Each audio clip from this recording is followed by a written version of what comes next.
धर्म क्षेत्र कुरुक्षेत्र ये कोई साधारण मैदान नहीं है। ये केवल युद्ध की भूमि नहीं, बल्कि मनुष्य के भीतर चलने वाले सबसे बड़े युद्ध का प्रतीक है। यहाँ केवल पांडव और कौरव आमने सामने नहीं है, बल्कि कर्तव्य और मोह, धर्म और भय, विवेक और भावना आमने सामने खड़े हैं। इस पवित्र भूमि पर अंधे राजा धृतराष्ट्र अपने रथ पर नहीं, बल्कि अपने मन के अंधकार में बैठे हुए संजय से पूछते हैं, हे संजय, धर्म भूमि कुरुक्षेत्र में युद्ध की इच्छा से एकत्र हुए मेरे और पांडु के पुत्रों ने क्या किया? ध्यान दीजिए, वे कहते हैं मेरे पुत्र और पांडु के पुत्र। यहीं से पक्षपात शुरू हो जाता है। धृतराष्ट्र जानते हैं कि उनके पुत्र अधर्म पर हैं, फिर भी मनुष्य का मोह उसे सच्चाई देखने नहीं देता। संजय, जिन्हें दिव्य दृष्टि प्राप्त है, युद्ध भूमि का दृश्य सुनाते हैं। वे बताते हैं कि दुर्योधन पांडवों की सेना देखकर विचलित हो गया है। बाहर से वो अहंकार में बोलता है, लेकिन भीतर भय से भरा हुआ है। वो अपने गुरु द्रोणाचार्य के पास जाकर पांडवों की सेना की प्रशंसा करता है, मानो गुरु को याद दिला रहा हो कि सामने कितने शक्तिशाली योद्धा हैं। ये वही दुर्योधन है जिसने अन्याय किया, लेकिन जब परिणाम सामने आया तो आत्मविश्वास डगमगा गया। यही जीवन का नियम है, अधर्म हमेशा भीतर से डरता है। फिर भीष्म पितामह शंख बजाते हैं। वो शंख केवल युद्ध का संकेत नहीं है, वो समय की घोषणा है। अब पीछे हटने का अवसर समाप्त हो चुका है। दोनों सेनाओं के शंख, नगाड़े और ढोल गूंज उठते हैं। वातावरण भारी हो जाता है। इसी बीच अर्जुन अपने सारथी श्री कृष्ण से कहते हैं, हे अच्युत, मेरा रथ दोनों सेनाओं के बीच ले चलिए। मैं देखना चाहता हूं कि किनसे मुझे युद्ध करना है। ये सुनने में साधारण लगता है, लेकिन यहीं से अर्जुन का भीतर का संघर्ष शुरू होता है।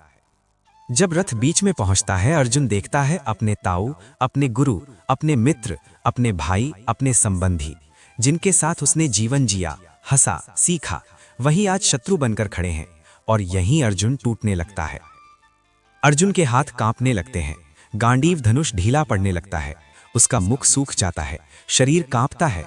वो कहता है, हे कृष्ण, इन्हें देखकर मेरे अंग शिथिल हो रहे हैं, मेरे मन में भय है। ध्यान दीजिए, ये वही अर्जुन है जिसने देवताओं से युद्ध किया, लेकिन अपनों के सामने खड़ा होकर वो कमजोर हो गया, क्योंकि सबसे कठिन युद्ध बाहर का नहीं, भीतर का होता है। अर्जुन तर्क देता है, मैं अपने ही लोगों को मारकर राज्य और सुख कैसे भोग सकता हूं? जिनके लिए ये राज्य चाहिए, वही यदि ना रहें तो राज्य किस काम का? यहां अर्जुन की बात सुनने में बहुत धर्मपूर्ण लगती है, लेकिन भीतर वो भावनाओं से बंधा है। वो कुल नाश की बात करता है, समाज के पतन की बात करता है, स्त्रियों के दूषित होने की बात करता है। ये सब सही बातें हैं, लेकिन प्रश्न ये है, क्या अधर्म के सामने खड़े होकर भाग जाना भी धर्म है? अंत में अर्जुन कहता है, यदि कौरव मुझे निहत्था मार दें, तब भी मैं युद्ध नहीं करूंगा। ये सुनने में त्याग लगता है, लेकिन वास्तव में ये कर्तव्य से पलायन है। अर्जुन शोक में डूब जाता है, उसका धनुष हाथ से गिर जाता है और वो रथ में बैठ जाता है। वो कह देता है, मैं युद्ध नहीं करूंगा, और यहीं ये अध्याय समाप्त हो जाता है। ध्यान रखिए, इस पूरे अध्याय में भगवान कृष्ण ने एक भी उपदेश नहीं दिया। क्यों?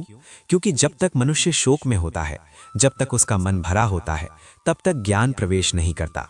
पहले विषाद आता है, तभी विवेक जागता है। यही कारण है कि गीता का पहला अध्याय केवल निराशा नहीं है, बल्कि गीता के ज्ञान की नींव है। अगर अर्जुन न टूटता तो गीता ना होती, अगर अर्जुन प्रश्न ना करता तो कृष्ण उपदेश न देते। यही हमारे जीवन की सच्चाई है। जब हम सबसे नीचे होते हैं, जब हम कहते हैं मुझसे अब नहीं होगा, वहीं से ईश्वर का मार्ग शुरू होता है। अर्जुन हम सब हैं, और कृष्ण हमारे भीतर की वही आवाज है जो अगले अध्याय से बोलना शुरू करेगी। इसी के साथ श्रीमद् भगवद गीता का प्रथम अध्याय अर्जुन विषाद योग पूर्ण होता है।